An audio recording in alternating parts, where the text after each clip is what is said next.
Okay, so we are recording, I'm Bret Staudt Willet. I'm at Michigan State University, PhD candidate there, and I've had the honor this year of hosting many of AECT GSA's webinars. I believe this is our fourth in 2019. So just want to start by saying welcome to everyone. We have a great lineup of panelists. We'll get to them in just a moment. I see we have a good crowd of attendees who are here with us right now, and then we expect that there will be a number of you who will be watching this as it's recorded and uploaded to YouTube later. So thank you everyone for your interest. I know this is going to be another great hour. It's going to be well worth our time. So again, just welcome. And today we're going to be talking about ICT for enhancing education internationally. Yeah, it's going to be a fascinating discussion. We have some questions. Nicole and I will be hosting and moderating, and we'll take turns asking questions of the panelists. And then at the end, we'll have a chance for audience Q&A. So if you have a question, the way that Zoom webinars are set up, audience members are not able to speak, but you can type your questions into the chat, and Nicole and I will monitor that and make sure we catch your questions and ask them at the end. So again, welcome on behalf of GSA. We're glad you're here. And with that, I'll turn it over to Nicole and let you get us going. Awesome. Okay, so to start with, I would like to say thank you very much again for our panelists who are so generously taking their time out of their busy schedule to do the webinar with us. And to start with, should we start by our panelists to introduce themselves? And Brad, can you move the cool? Awesome, thank you. So Charles, would you like to go first? Thank you, Nicole, and thank you for this opportunity. And it would be wonderful to have a chance with other panelists on this topic. My name is Charles Wang. I'm a professor of educational technology at Florida Gulf Coast University. I'm a Penn State graduate. I'm sorry, I'm on that webinar meeting. So my colleague just called me, I guess. Okay. My research interest has been on the using Second Life or the other synchronous online tools for communications for online learning, and especially synchronous communication tools like Adobe Connect. Also, the platform we're using, the Zoom is one of them, but many for the synchronous learning in the online platform. And that's my research background. So I return this opportunity to other panelists, and just looking forward to chatting with you all. Thank you. Wonderful. I think it's now my turn. Hello, everyone. And I just want to say thank you for the GSA for organizing this wonderful webinar related to international, especially with the international, very aligned with the international division. And so my full name is Briju Thankachan. I am from India, and I did my PhD in instruction technology from Ohio University. And currently I am working as the Director of Curriculum Design and Development at the Heritage College of Osteopathic Medicine here at Ohio University. Then apart from that, I do teach instructional design for the graduate level courses in the Ohio University Instruction Technology program.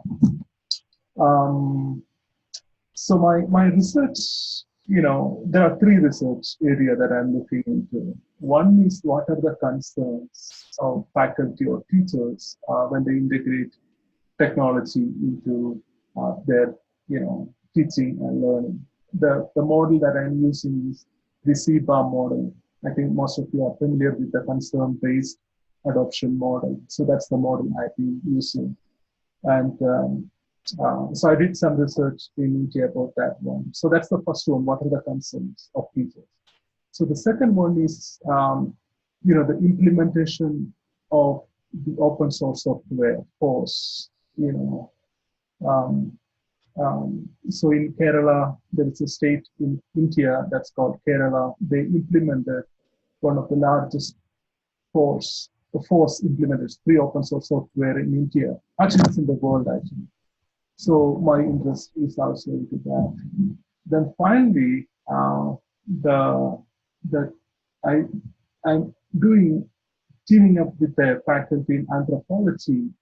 It's about orality 2.0. It's called secondary orality. I don't know how many of you are familiar with Walter Wong. He coined the term secondary orality, like how when it started, the electronic media, how they recorded the oral culture. Then now with the Web 2.0 technology, it's more enhanced. So these are the three areas. So we kind of term that terms as orality 2.0, instead of secondary orality. So these are the three research areas that I am focusing internationally. That one. So another question, it was, what are the countries you have been doing research? My research, it's in India and also South Asia. Actually, I do have many contacts in Sri Lanka, Nepal, those South Asian countries. So I'm hoping to do, and I just going to do some advertisement also. Actually, I'm co-chairing AECT's International 2020 Summer International Research Symposium in India. So it's going to be in June 2020 next year. So we are trying to invite South Asian people who are into technology come to that conference, then share some of their best practices. Okay, let me stop there. I think it's more than enough introduction. Tutaleni, what about you?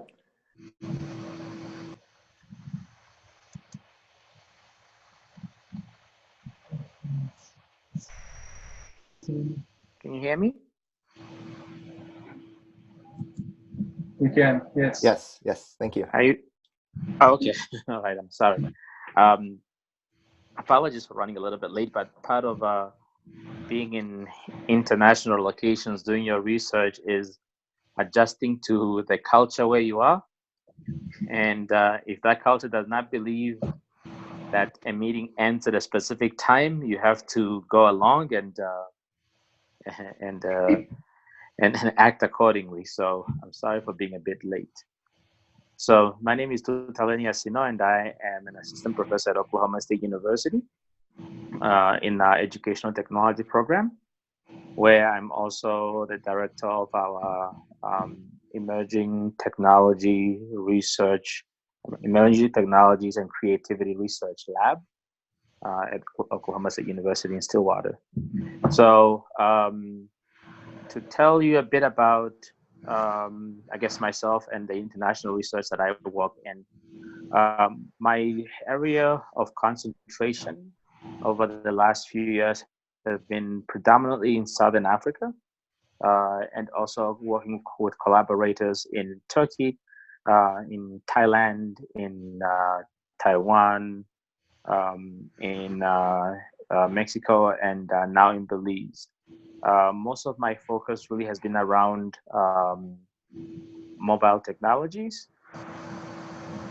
The use of different emerging technologies in teaching and learning, and also the role of culture in teaching and learning.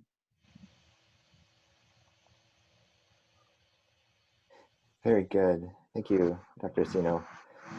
So I'll move us into our second question. And again, we have a good bit of the world covered between these three panelists. So really, again, really grateful that they're with us today. So just to start us off, tell us, what are some of the reasons for conducting research on ICT internationally? If you could list some benefits. We'll get to the challenges later. So, but if you could start with just what are some of what's the potential and the benefits of doing this work internationally?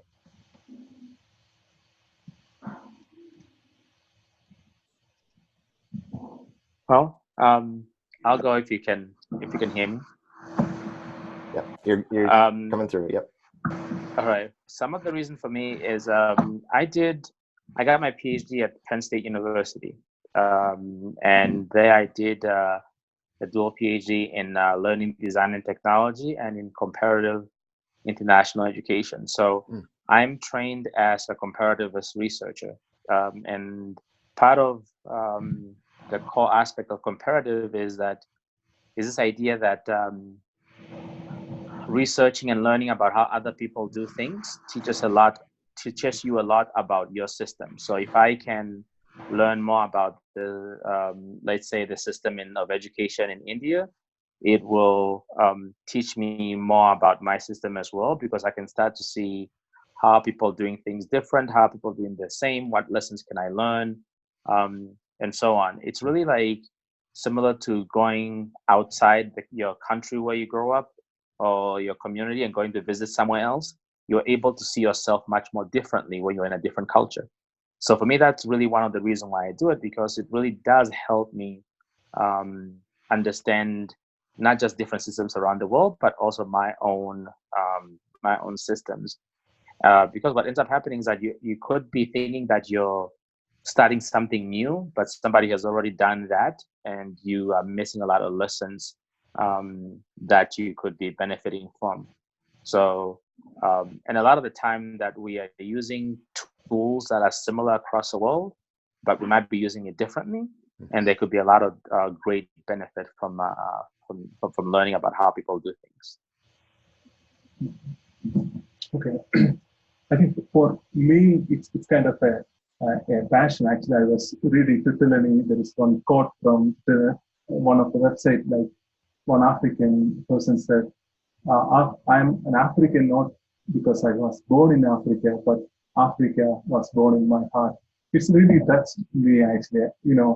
It's, whenever you do a research, it's don't just, for me, the publication is not a big deal in my current position. So whatever I am passionate and helping, to learn more about, so that passion should come first. So in my case, I, since India and was born in my heart, that's why I was born in India. So those both helped me to conduct some research on ICT in my own country, actually, to learn from us. Tutaleni said some of the best practices, and even in India, the culture, it's different. Actually, I'm doing the research in South India and also in North India. So both culture, it's different. Actually, I don't speak the language in North India. My home language is different. So when I do the research in that particular college in North India, it's entirely different. The way that they do teach using technology. So that's kind of a passion. I think that's the main reason that I'm doing research.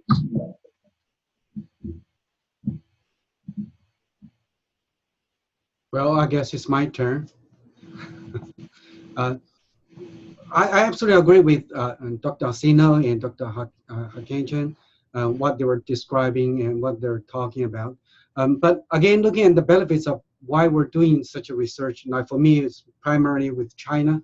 And I was thinking hard on the benefits. And if you were looking at the results of all these benefits, it's just publication. But beyond that, it's really what you feel passionate about.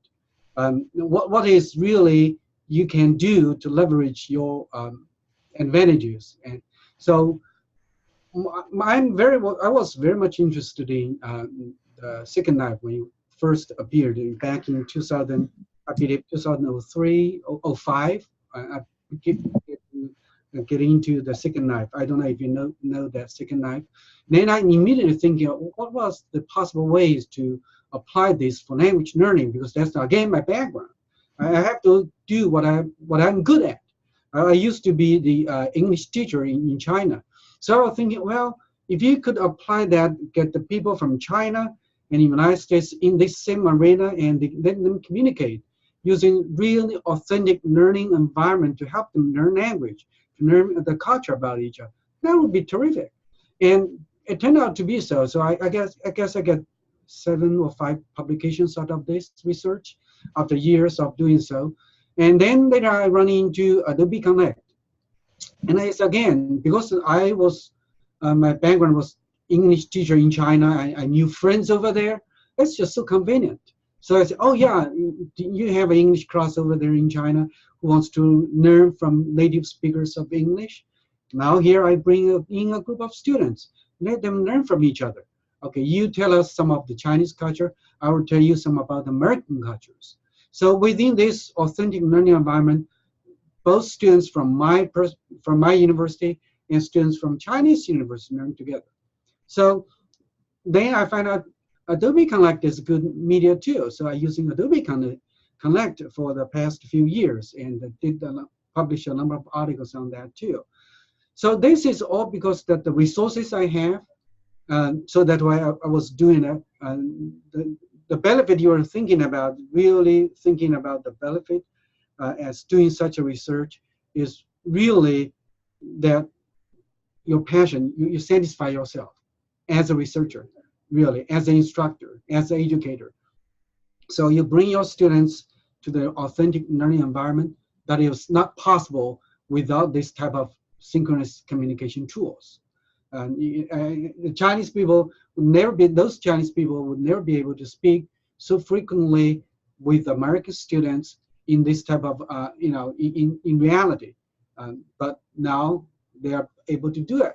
So that's how I see my research. It's very much applied research, or you may say educational design research, according to McKinney and Tom Reeves' definition of that. So that's the benefit I see.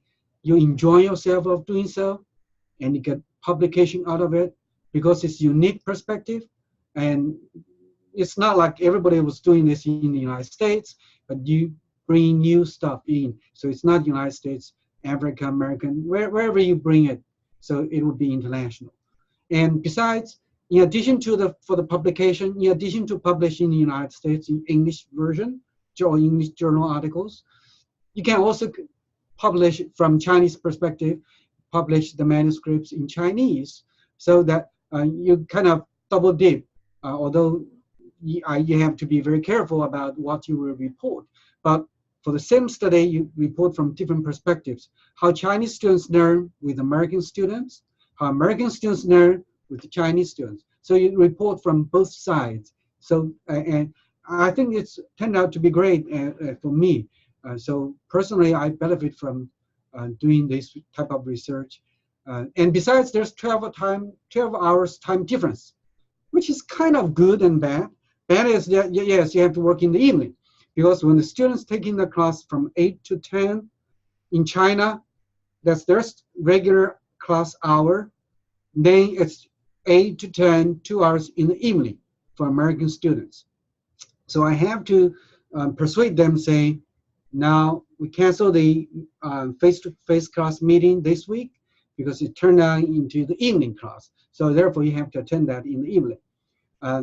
That's the only problem, but it turned out to be perfectly fine, and it's just that the time matches so well. So it's 8 o'clock in the morning, 8 o'clock in the evening, or the other way around, and 8 o'clock in the evening, 8 o'clock in the morning. So it worked out very, very well for me. I feel it's kind of fortunate. But for doing such a research, there's a lot of logistics to go through, which can be disappointing or disencouraging when you run into the issues. And sometimes the connection was, cut off, and you don't know where to go, and you have to have a lot of plan B, plan C, plan D in order to make sure that everything goes on well. Anyway, I'll stop here and let other people to talk. And again, thanks for the opportunity. That was awesome. And I'm sure a lot of the attending like me are already very excited. So the next question goes to, how do we get everything started? And how do we find a collaboration opportunity like this? Are there any things we need to be aware of, just like what Charles just mentioned, like the time zone and also the connection issues, etc.?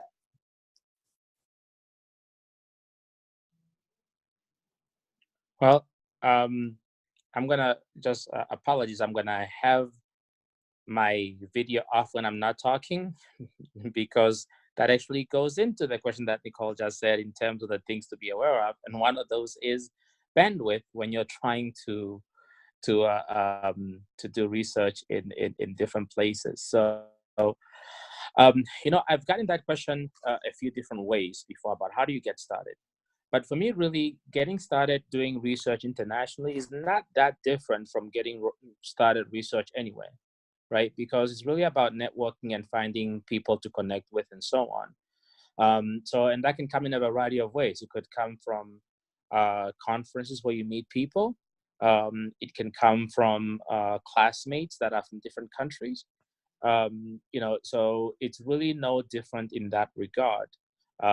If you want to conduct, it's a lot better to do research when you have a network or connection to a place.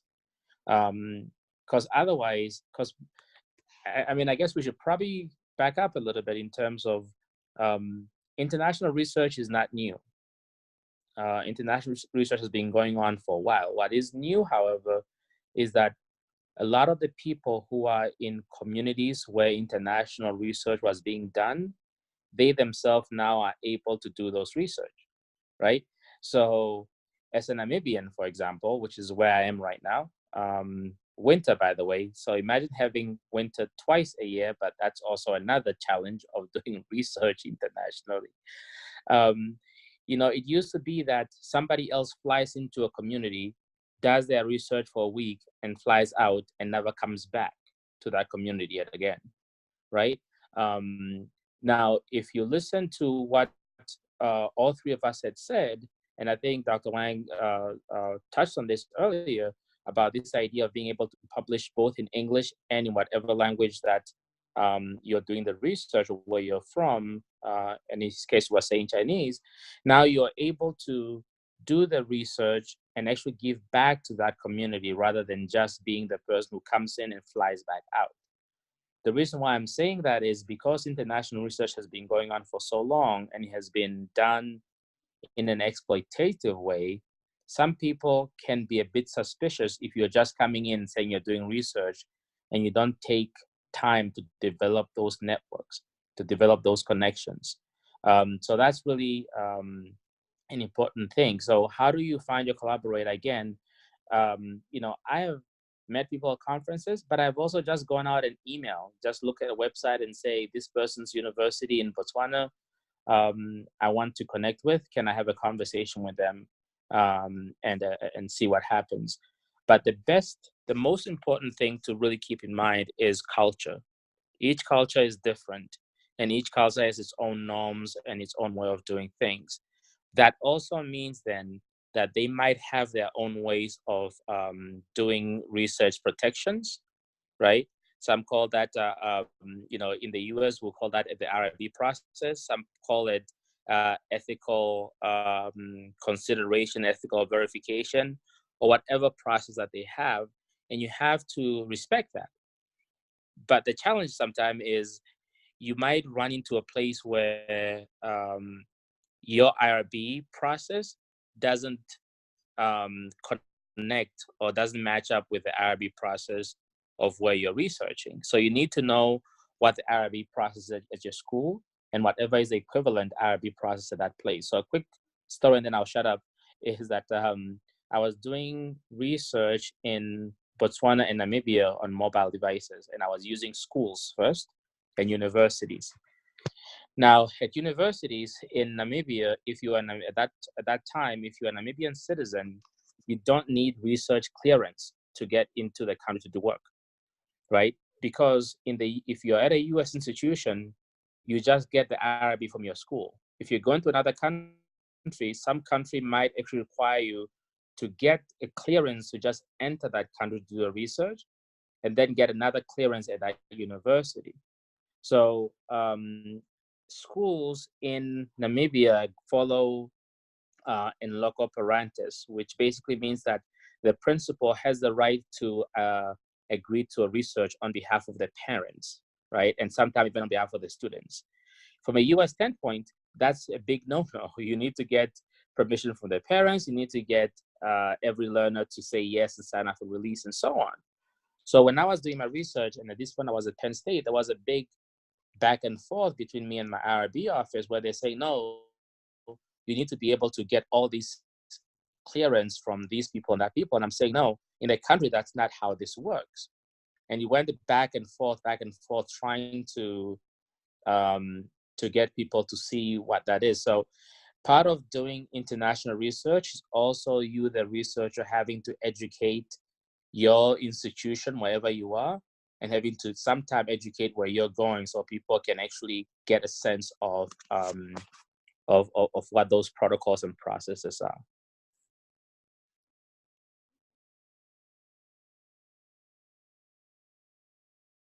Great. I think well said. Let me add one small thing. So whenever you start, getting connection, make sure tell them what they will get benefited from your research. For example, in my dissertation, I was, looking at there was the open source implementation in one of the states in India. So then I sent an email to the executive director. So that this research, the findings of this research will help you to customize training. What are the teachers' concerns. So I think that's very important. Many times, most of the time especially in India, if you email it, sometimes they don't reply. Sometimes you have to call several times. So then, they will get the idea, okay, this is really, really a good project. So what the point is, make sure how they will benefit, not only you, but for the stakeholders, the school district or the education institution. Sell that point that will help you to get started, at least to get some good connection. At least they will open the door to do the research.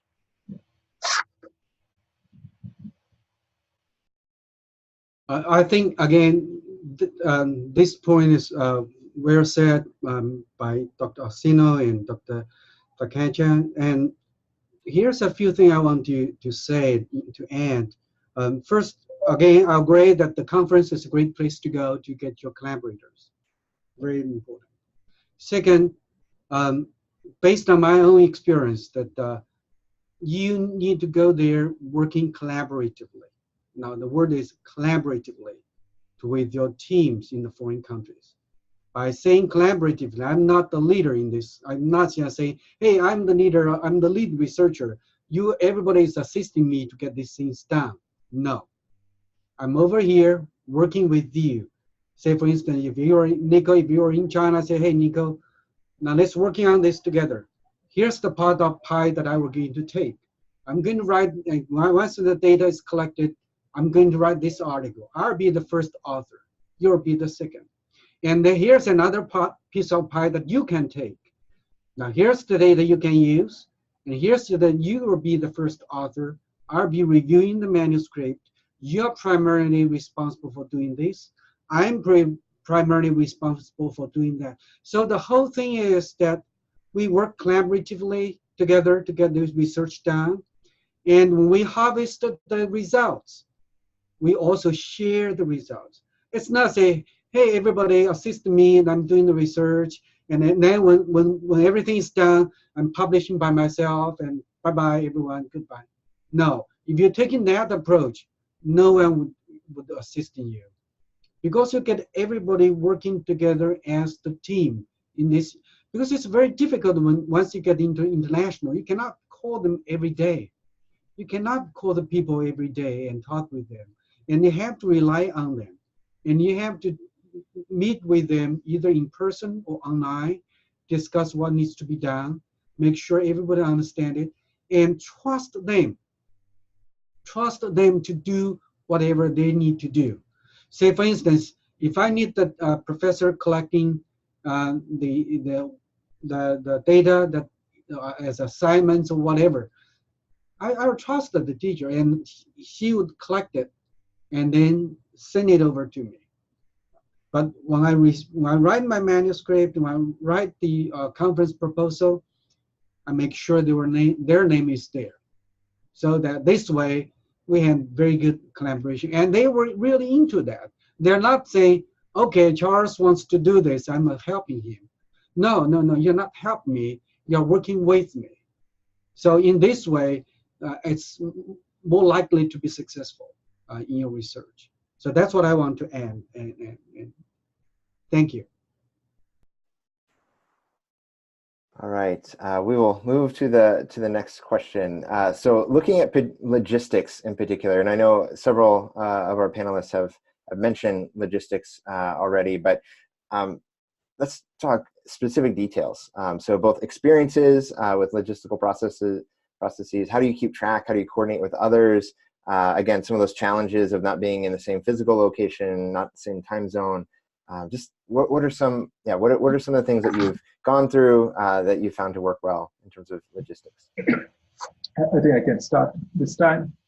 So when I did my study, it was a mixed method study. So I had the online survey and also the the printed survey to make sure. So it was in 2009 that time, and so it's start in Indian culture, it's always start with the hierarchical order. The executive director approves. If you have a letter from the executive director, then it will be a good big push actually. So then the executive director will send to the district IT school teachers, district coordinators, and the district coordinators will distribute the survey to the local teachers. So if you do directly send to the teachers, most of the time you won't get that much response. So they will always ask, okay, from where it comes. It's always especially in South Asian culture, that hierarchical kind of that culture is there. If you see someone a top level officer's letter is recommendation or approval letter is there, then they will be more open to participate in the study. And notes, there are teachers, they do. Now I think it's kind of a change, since now we have more everyone in India, especially with the WhatsApp. Are you familiar with the WhatsApp? WhatsApp kind of a video call chat. So almost all the teachers, they do use WhatsApp, and there are different groups. So if you can get into that groups, then it will be very easy to share the survey and collect the data. So that's one thing. One point I would like to make. Then another thing, in your own university, look for the officers like support international research, like international research centers and global office. We always try to start with them because, for example, in Ohio University, we do have a collaboration with a college in India. I got connected with that college through that global office. Sometimes in the health, department, they do have some global health or some kind of a program. So it's always there will be some connections that you can get those centers or offices. The global health or international center for education. Things like that. They will get some connection, get an appointment with them, get some connection. So that will open a lot of doors for you to do the research. And also there will be if already an established connection is there, like for example, if there is a memorandum of understanding with one university with another university, so that path is clear. So then you don't have to go through, extra, other policies and procedure because it's already there. That pipeline is there. You can find that.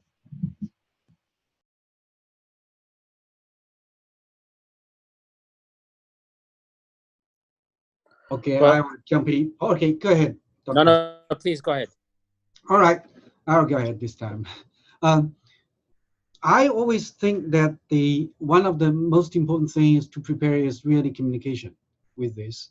So one of the logistics, you have to have plan C and D, not just plan B.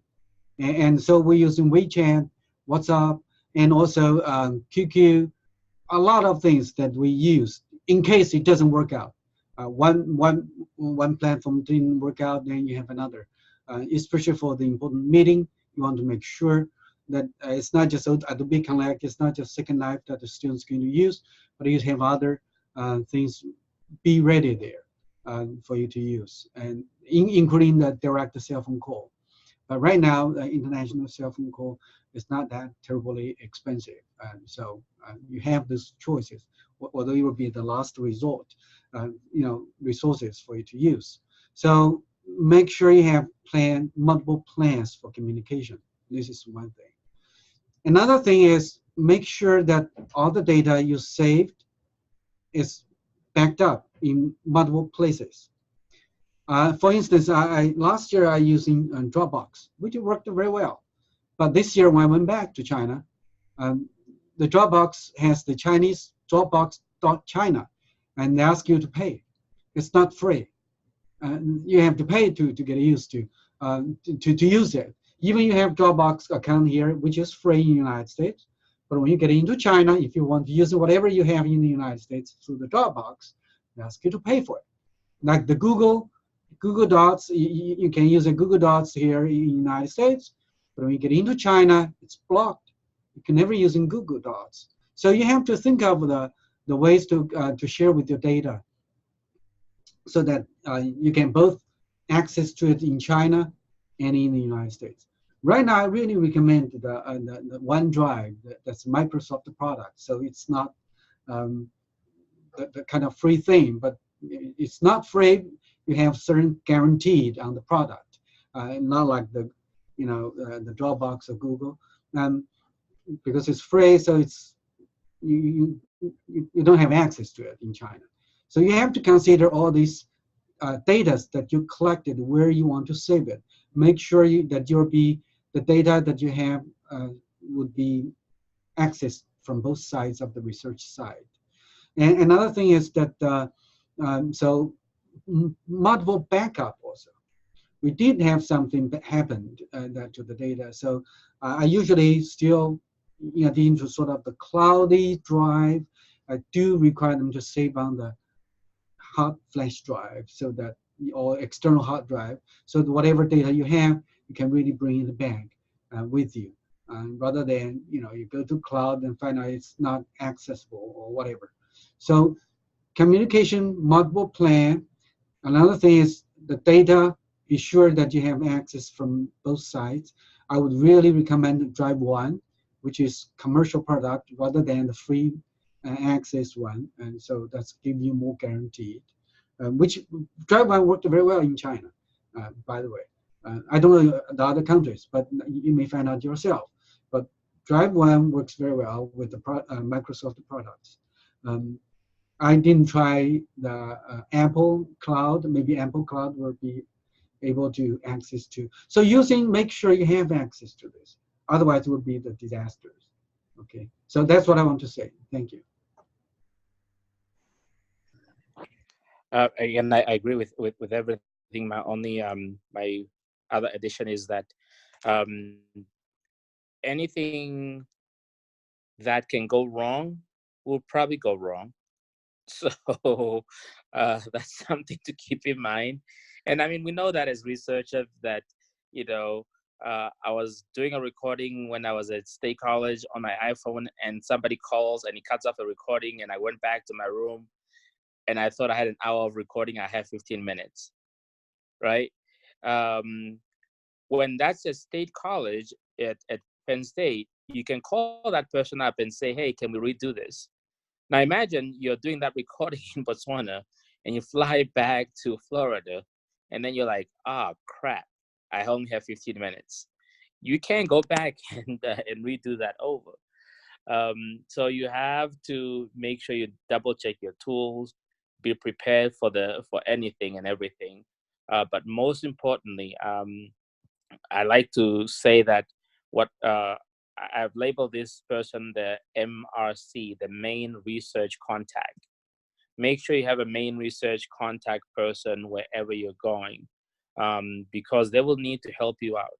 I was doing data collection in one country, and I had my survey nicely created in Qualtrics with all the different branches, and everything was tested, multiple tested. It worked well on the phones, on any computers. I got there, the internet was so slow that it took about 20 minutes for one page to load. So if I had continued with that, I would have probably gotten only about 5 to 10 people to fill that out. So right then and there, I had to adjust and now convert all my survey to a paper base so that I can get the data much more faster, which created more work for me to enter the data. But really, when you are doing data collection somewhere else, it's not about what makes you comfortable. It's about what works for the participants. And because you're trying to negotiate not just the space, the culture, and everything else, and you really have to be much more in a partnership with the person that you're collecting. We call them respondents, but they really are research partners, if you think about it. And if you have a main contact person who understand the culture, who can speak the language, they can sort of help you navigate a lot of those things. Because no matter how well prepared you are, something else that you are not aware of is going to blindside you. And having somebody who knows the context is really helpful. Those are wonderful points. So the next question I'm going to ask is, can you guys tell us kind of like the steps for ensuring the ethics part, and specifically on the IRB? And do we need like cross-institutional IRB, and how to handle the consent forms, and specifically in different cultures, like how in each culture would actually have kind of other different sort of ethical considerations that we need to be aware of?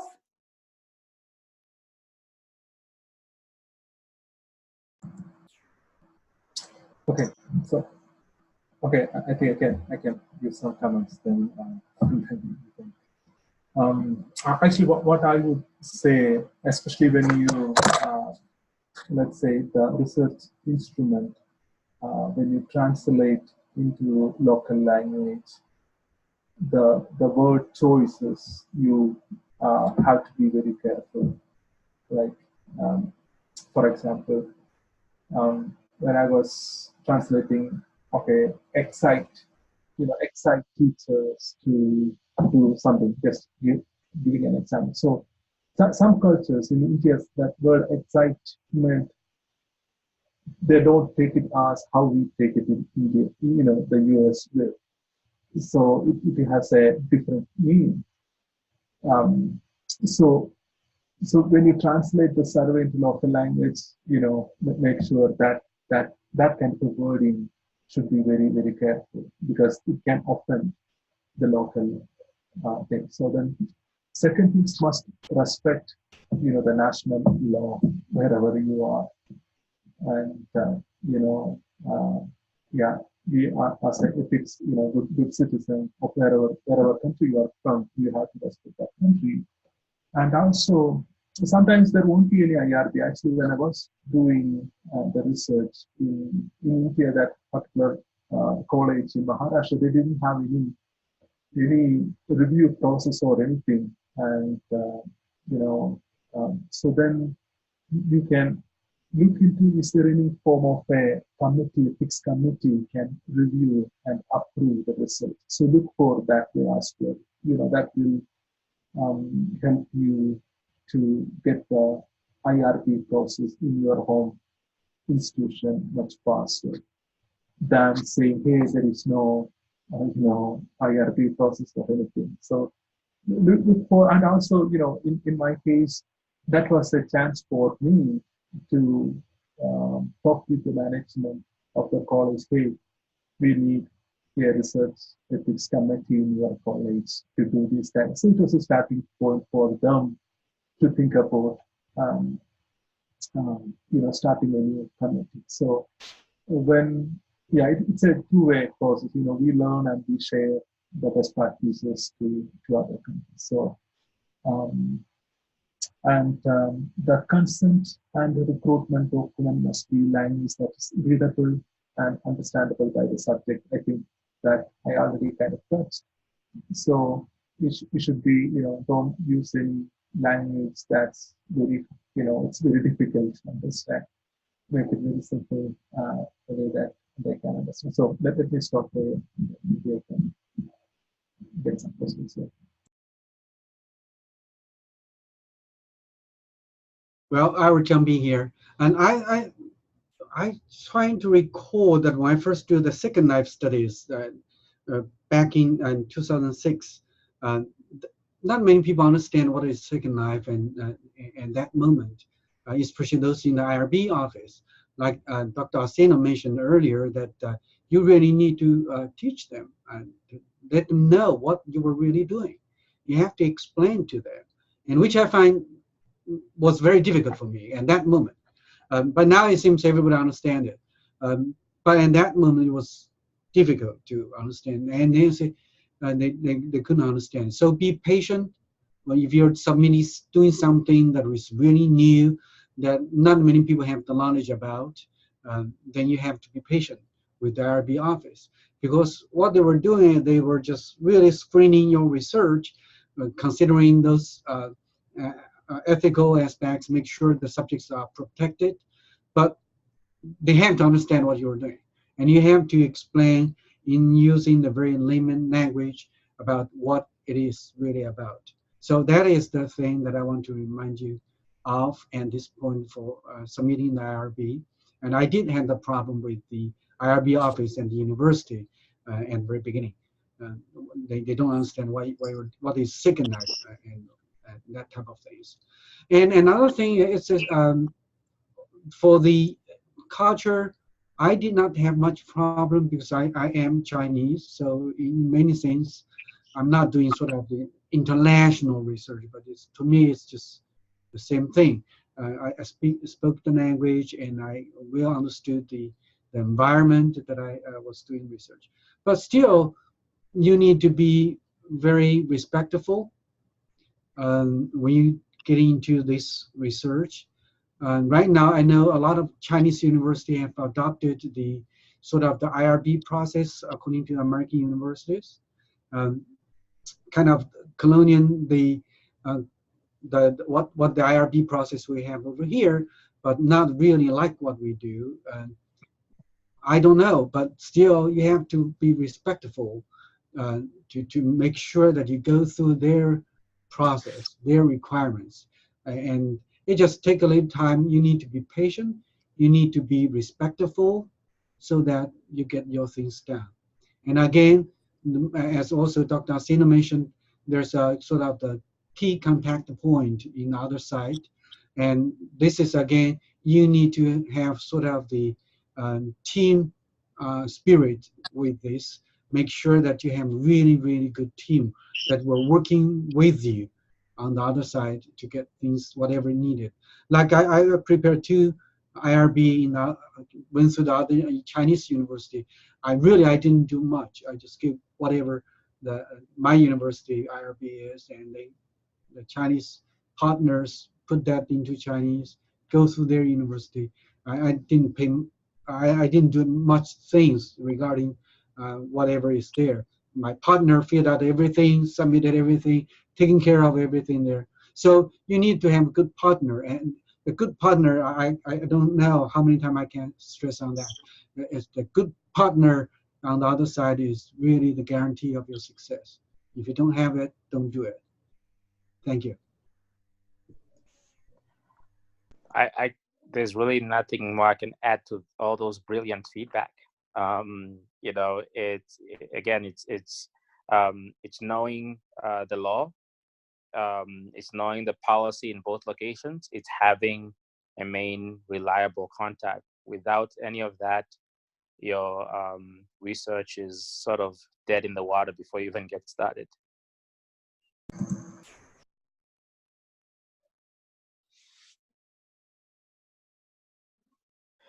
So we may have touched on these issues related to legal affairs. So maybe if there's a particular experience that you had managing legality issues, and I guess things more like intellectual property. Yeah, we'd we'd love to hear some of those stories. So it's okay if we don't have a lot to say here, but if there are particular legality issues, please, we'd love to hear. I don't have any experience with that intellectual property, but I just shared a link about Office of Human Research Protection. It's a .gov site, and it has some good resources doing international, doing some human research standards, some of the things, so you can share with others. So, when you do, it has, I think, more than 100 countries, the rules and guidelines, laws and regulations. So that's a good resource. If you are doing some research internationally, you can look at it that way.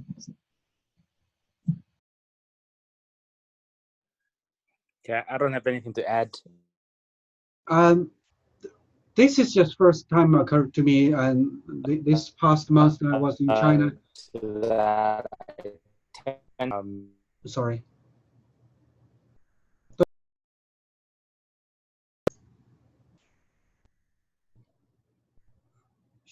Should I? Dr. Wang, why don't you go ahead and go? All right. I'm sorry. I thought Dr. Asino was going to. Yeah, it seems like maybe bandwidth issues, but okay. Yeah, All right. All right. This just occurred to me. I don't know if it's relating to this question, not necessarily intellectual property. This past summer, I was in China, and then I was probed to do the sort of research about educational technology doctorate dissertation in China for the past 5 years, see what they were doing. So I began to collecting the dissertation of those doctorate dissertations when I was in China, and I had some doc students working with me. So I thought this would be easy because, like in the United States, we submit everything to the ProQuest. So in the ProQuest, you just search it, you got it. But in China, no, they did not. And I was asking, and they say all the doctorate dissertation, not all, most university, the doctorate dissertation, once when they're finished, they're not published within 5 years. So it's kind of protected. Then it is good for the doctor students to using their dissertation data or whatever for publications, because once when they published their dissertation, then you cannot using that as the for the journal articles because it's already published. So that's what I was told. I don't know how true it was, but I do have problem to access to all the dissertations doctor dissertations that I wanted. So I have to go through the different channels, go to the university to talk with my friends in each university, say, hey, give me your doctor dissertation. I'm doing this sort of meta-analysis on that. So I have to working individually with all the universities that I've identified that have the doctor program of educational technology in China to get that dissertation.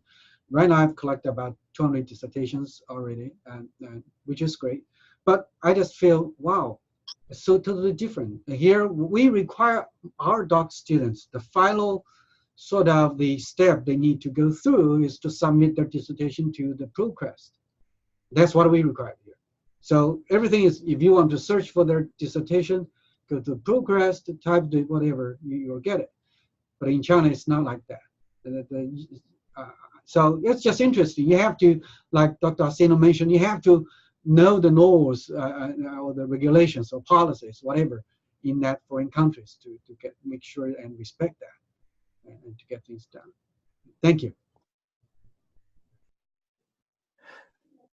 Dr. Asino, I believe you dropped for a moment there when you were starting to speak. So just wanted to come back to you and see if there's anything you wanted to add. Just so you know, I'm doing all these things on purpose to give you a real context of international research. It's perfect. So yep. That's what I'm doing. Again, I don't know much about the legal aspect because I tend to want to stay away from that and rely on help from the university. But again, if you have a main contact, they should be able to help you figure things out. If it doesn't feel right, you probably should try to get assistance from somebody else. But it's really, if you're focusing on doing international research and you're not just doing it in one community, in one culture, in one country, it'll be impossible to know all the laws everywhere. You know, so ideally your institution should be able to assist you, and then relying on your local contacts. Okay. Thank you.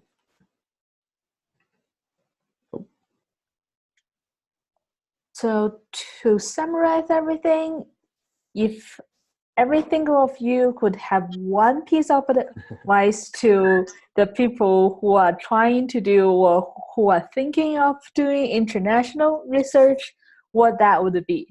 Only one piece of advice. Or start first. Respect your partner. Man, you know, this is when, you know, Dr. Wang is experienced. He was given one thing to say and he said it so concisely. Now I have to be, I can't remember what I have to say. But enjoy it. Honestly, it's enjoyable doing international research. That for me is really the biggest thing. Just enjoy the ride of doing the research. A lot of different challenges, a lot of different benefits, but overall for me, I wouldn't trade it for anything else. Okay, so accept the desirable difficulties. Okay, so the difficulties is part. So accept that if it's too much for you, then don't. But if there is a challenge, it's an acceptable, desirable difficulties, just go with that. So yeah. So I think let me stop there. Very good. Well, thank you. Those are actually great, summaries. And this whole conversation has been recorded, so I'd encourage our audience to go back and rewatch some of these answers. I've really appreciated some of the things, like using WhatsApp to communicate with your research partners, to have a local primary research partner. There's great gems of wisdom, and I think Dr. Asino said this, but in a lot of ways it sounds like the best practices here are highlighting best practices for research anywhere. And so I think this conversation will be useful for people doing research in all kinds of contexts, not just internationally. I did want to give just a moment for audience Q&A. It looks like so far in the chat we have one question, so I'll read this out loud. This is from Philip Ward in our audience. Hi, I'm conducting an international research project. I have 3 partners working with me in the United States, collaborating with 2 international partners. The 2 international partners are the subject of the project. They're international faculty development using technology. With what Dr. Wang said in mind, we're working with you. Should our team give authorship credit to the international partners? So Dr. Wang, maybe you want to respond to that first, and our other panelists maybe could chime in as well. Again, I usually get this very clear up front, even before we start collecting the data. So I will tell that some graduate students in China has published with me or presented with me. Because in the very beginning, I told them, say, okay, now you're collecting this data for me, and you'll be part of this. So we usually, and very beginning, I will make it very clear. And some piece of they say, hey, I do need to, as the requirement for promotion, I do need a single author piece of the article. I'm going to write it myself. I'm going to publish by myself using these types of data. But here's other data that you can use, and I'll be the second author or the fourth author or whatever. So we made it very clear and very beginning. So this time, you were not running into the issue later on, say, oh, Charles, we worked together on this. You get the single author article on that. What's going on with you? And this would be no problem because we discussed this early, upfront, so make sure. But usually, for all the students, all the people participating in my study, as long as they're contributing to that, I'll put their name in the presentation. So in that way, their work at least to get recognized, part of that at least. So that's what I usually do. I don't know if you should or should not give the the person that working with you on the specific manuscript or presentation. it's very much up to you how you discussed with your partners at the very beginning. Usually, if you work together, I'm thinking if you work together, they need to take sort of the piece of pie and end up the time of harvest. You know, it's not just saying, "Oh, I'm working," and then nothing. But again, it's up to you how you negotiated with your partners on this. But I do again want to say, looking in the long run, whatever you got for the time being, maybe a great piece of harvest that you got, but maybe there's third, second, fourth, fifth after that. You never know. If you keep this good partner, we could keep this research relationship, maybe you will have much more than what you do. So thinking that way, that's just again the suggestions for you to consider. I'm not saying you should or should not. You decide it. Thank you. Any other things to add? We do have one final audience question. I think this will be our last one. So anything on the previous question? Otherwise, I'll read this final question. Okay, and this is about funding. So my question to the panelists is, what are the options available for accessing funds for international and collaborative research? What is it like in the US? And audience member mentions China, but perhaps other international contexts as well. So funding for research, any insight or advice there? I think I can start. So usually look for as I mentioned earlier, the Center for International Studies or global offices. Usually they do have some kind of a funding available for you to travel. Actually, whenever I 2 or 3 times I go travel fund, to go to India and do the research from that office. So usually start with your local one. I'm not familiar with international level, but start with your global office, and that would be a good start. I would say very openly, and there are some in China, in my case, there are some funding opportunities that you can submit your grant and get some sort of the support for international air flight tickets.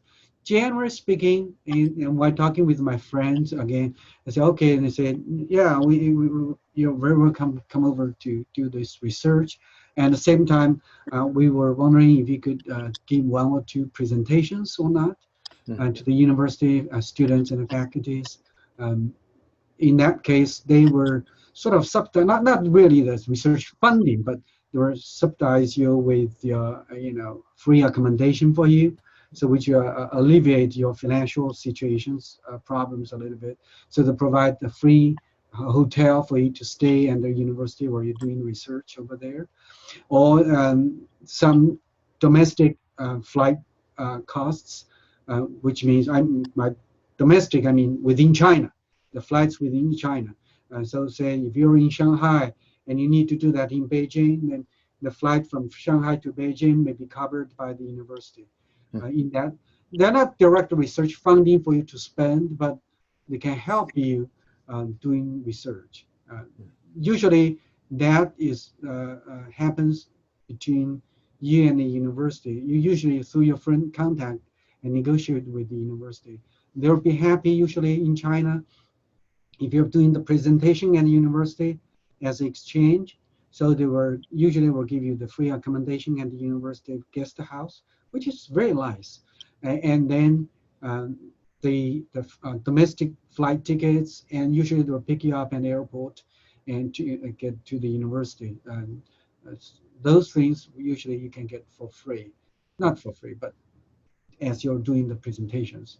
And I did 5 this time during the summer, and most of them I did one on my research, and another one is on the AECT, because I'm working as an ambassador of the AECT this summer there. So I'm trying to promote the AECT over there, and every university I went, I do the 5 to 10 minutes presentations on AECT. So that also helped the AECT too. Anyway, hope I answered the question. That's great. Thank you. Dr. Asino, any last thoughts, anything to add? No, I think those are really great. Start off with your international office. Ask your department, especially because most of us do research around the summertime. Some department might have some leftover money that they can help you out with. And then ask the schools. And look at international organizations. Look at UNESCO. Look at World Bank. Look at all these other places and see what they have. But usually start off with the international office or global outreach, whatever it's called at your institution. And that's a good place to start. Well, I want to wrap us up. Thank you again to our panelists. This has been fantastic, insightful, a rich conversation. We deeply appreciate your joining us on behalf of the GSA division of AECT, and this has been in partnership with the International Division of AECT. Thank you. Again, this will be uploaded to YouTube soon. We'll tweet out that link. We'll send it through AECT channels.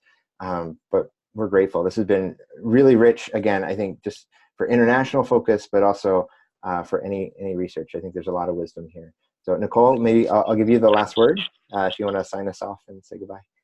Alrighty, sounds good. I'd like to say thank you very much again for all the panelists, and thank you very much again for all the attendees who are also taking their time out of their schedule to come into our webinar. And I would like to say have a wonderful rest of your day. Yeah, thank you. Bye. Bye, everybody. Thank you very much. Thank you. This is you. wonderful. Thank GSA and International Division. Bye.